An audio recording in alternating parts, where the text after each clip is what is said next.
بسم اللہ الرحمن الرحیم۔ بیان کیا جاتا ہے کہ بنی اسرائیل میں ایک شخص تھا جس کی بیوی نہایت حسین تھی، جس پر وہ اسرائیلی فریفتہ تھا۔ چنانچہ جب اس عورت کا انتقال ہو گیا تو اس اسرائیلی شخص کو بڑا قلق ہوا اور ایک مدت تک وہ اس کی قبر پر بیٹھا روتا رہا۔ اتفاقاً حضرت عیسیٰ علیہ السلام کا ادھر سے گزر ہوا تو انہوں نے اس اسرائیلی کو پریشان حال دیکھ کر اس سے سبب جانا۔ تو جب اسرائیلی نے اپنا واقعہ بیان کیا تو حضرت عیسیٰ علیہ السلام نے دریافت فرمایا، کیا تو چاہتا ہے کہ میں اس کو تیرے لیے زندہ کر دوں؟ ویڈیو میں آگے بڑھنے سے پہلے ہمارے چینل کو سبسکرائب کر لیں تاکہ ہماری ہر نئی آنے والی ویڈیو آپ تک بآسانی پہنچتی رہے۔ اس نے عرض کیا کہ ہاں حضور، میں یہی چاہتا ہوں۔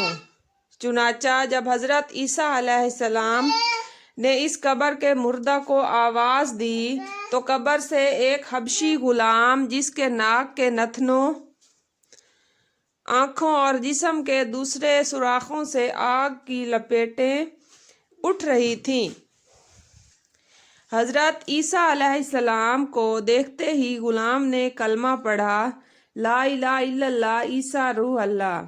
اسرائیلی نے یہ دیکھ کر عرض کیا، حضور مجھ سے غلطی ہو گئی، میری بیوی کی قبر تو دوسری ہے۔ یہ سن کر حضرت عیسیٰ علیہ السلام نے حبشی کو حکم دیا کہ تم اپنی قبر میں واپس جاؤ۔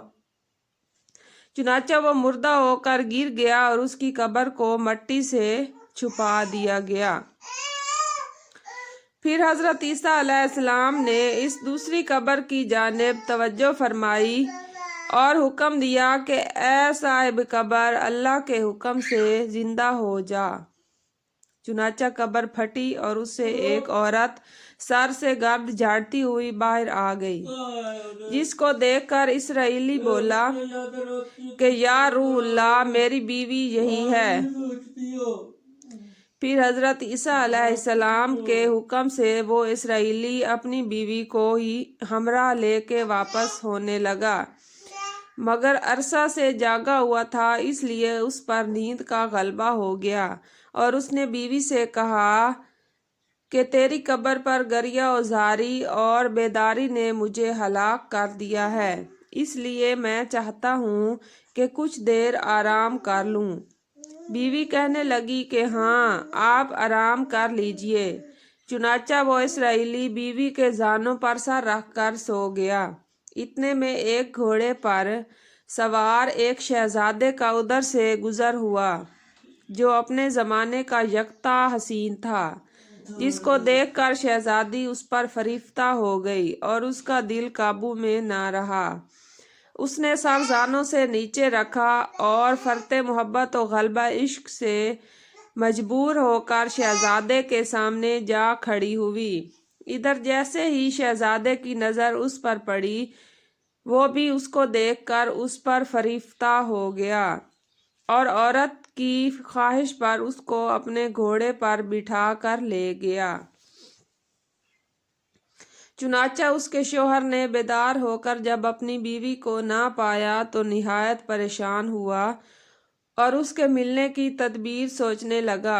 سوچتے سوچتے آخر اس نے نشانہ قدم پر چل کر اپنی بیوی کو تلاش کر لیا، جو شہزادے کے پاس پہنچ چکی تھی۔ اس کو دیکھ کر اسرائیلی نے شہزادے سے عرض کیا کہ یہ میری بیوی ہے، آپ اس کو چھوڑ دیجئے۔ ابھی شہزادہ کچھ کہنے بھی نہ پایا تھا کہ اس عورت نے کہا، میں تیری بیوی نہیں بلکہ شہزادے کی لونڈی ہوں۔ یہ سن کر شہزادہ اسرائیلی سے کہنے لگا، مجھ سے میری لونڈی کو لینا چاہتے ہو؟ اس نے کہا، خدا کی قسم، یہ میری بیوی ہے جس کو میرے سردار حضرت عیسیٰ علیہ السلام نے مرنے کے بعد میرے لیے زندہ کیا ہے۔ ابھی یہ گفتگو ہو رہی تھی کہ اتفاقاً حضرت عیسیٰ علیہ السلام وہاں تشریف لے آئے، جن کو دیکھ کر اسرائیلی کہنے لگا، یا روح اللہ، کیا یہ میری وہ بیوی نہیں ہے جس کو آپ نے میرے لیے زندہ کیا ہے۔ حضرت عیسیٰ علیہ السلام نے فرمایا کہ ہاں یہ وہی ہے۔ یہ سن کر عورت کہنے لگی کہ یا روح اللہ، یہ شخص جھوٹا ہے، میں اس شہزادے کی لونڈی ہوں۔ حضرت عیسیٰ علیہ السلام نے فرمایا کیا تو وہ عورت نہیں جس کو میں نے اللہ کے حکم سے زندہ کیا ہے؟ عورت نے کہا یا روح اللہ، باخدا میں وہ نہیں ہوں۔ اس کے بعد حضرت عیسیٰ علیہ السلام نے فرمایا جو جان خدا کے حکم سے میں نے تجھے دی ہے اس کو واپس کر دے۔ یہ سنتے ہی وہ عورت پھر مردہ ہو کر گر پڑی۔ پھر حضرت عیسیٰ علیہ السلام فرمانے لگے کہ جو شخص ایسے آدمی کو دیکھنا چاہے جو کافر مرا تھا اور زندہ ہو کر ایمان لایا تو وہ اس حبشی غلام کو دیکھ لے، اور جو کوئی ایسے شخص کو دیکھنا چاہے جو مومن مرا تھا پھر اللہ نے اس کو زندہ کیا اور کافر ہو کر حالت کفر میں مر گیا تو وہ اس عورت کو دیکھ لے۔ اس واقعے کو دیکھ کر اسرائیلی نے قسم کھائی کہ اب کبھی نکاح نہ کروں گا، اور میدانوں کی طرف نکل گیا جہاں اللہ تعالیٰ کی عبادت میں مصروف رہ کر اسے موت آ گئی۔ اللہ تعالیٰ اس پر رحم فرمائے۔ حاصل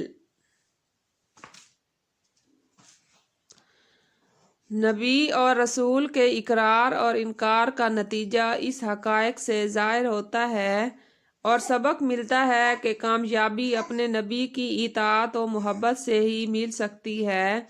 چنانچہ ہمیں بھی چاہیے کہ ہر حال میں اپنے نبی صلی اللہ علیہ وآلہ وسلم کی اطاعت کو سامنے رکھیں، چاہے دل مانے یا نہ مانے۔ نبی کریم صلی اللہ علیہ وآلہ وسلم کے طریقوں کو لازمی اپنایا جائے۔ اللہ تعالیٰ اس واقعے سے سبق حاصل کر کے عمل کرنے کی توفیق عطا فرمائے۔ آمین یا رب العالمین۔